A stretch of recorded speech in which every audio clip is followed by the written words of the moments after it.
Hai teman-teman, kali ini kita akan belajar tentang analisis HBU. HBU atau Highest and Best Use adalah penggunaan yang paling mungkin serta diizinkan dari suatu tanah kosong atau tanah yang dibangun yang mana secara fisik itu memungkinkan, didukung oleh aturan, layak secara keuangan, dan menghasilkan nilai tertinggi. Jadi nih, suatu bangunan yang dinilai tentunya harus HBU atau Highest and Best Use. Misalnya nih, HBU dari tanah kosong. Apakah sebaiknya tanah itu dikembangkan atau lebih baik dibiarkan kosong? Lalu untuk HBU tanah yang dibangun, itu apakah pengembangan yang ada akan dipertahankan atau mungkin lebih baik dibongkar untuk penggunaan lain? Kemudian untuk penerapan konsep HBU itu ada 4, atau biasa disebut juga 4 parallel test. Yang pertama ada legalitas, yang kedua ada kelayakan fisik, yang ketiga ada kelayakan finansial, dan yang terakhir ada produktivitas tertinggi. Selanjutnya untuk lingkup analisa. Jadi potensi site itu dianalisa dengan analisa lahan dan analisa pasar untuk menghasilkan alternatif opsi pengembangan. Ketika sudah mendapatkan opsi yang tepat, selanjutnya dianalisa secara keuangan untuk yes or no berkaitan dengan kriteria investasi untuk mendapatkan rekomendasi opsi pengembangan yang maximally produktif. Lingkup analisa lokasi dibagi menjadi 7. Yang pertama yaitu location. Contohnya seperti apakah lokasinya di kota atau di desa.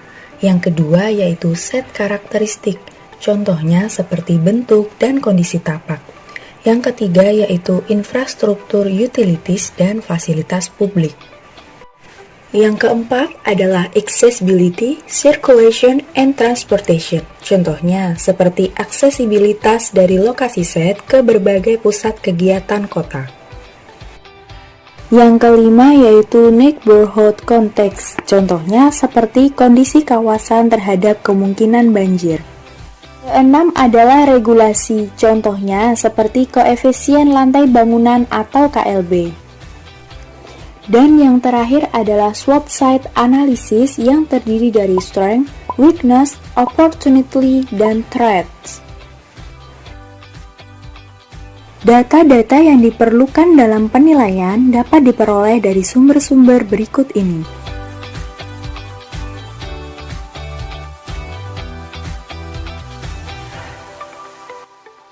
Setelah melakukan analisis legal dan fisik, kemudian adalah analisa finansial.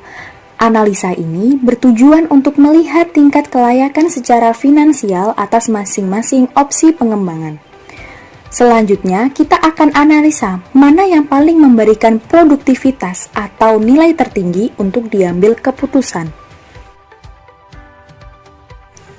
Lingkup analisa pada analisis finansial yang pertama yaitu total and drawdown project cost, yaitu perhitungan biaya proyek atau biaya pengembangan secara keseluruhan, dan yang kedua yaitu sales and revenue projection, yaitu proyeksi rencana penjualan. Proyeksi cash flow dibuat untuk setiap alternatif opsi pengembangan. Contoh model cash flow sebagai berikut.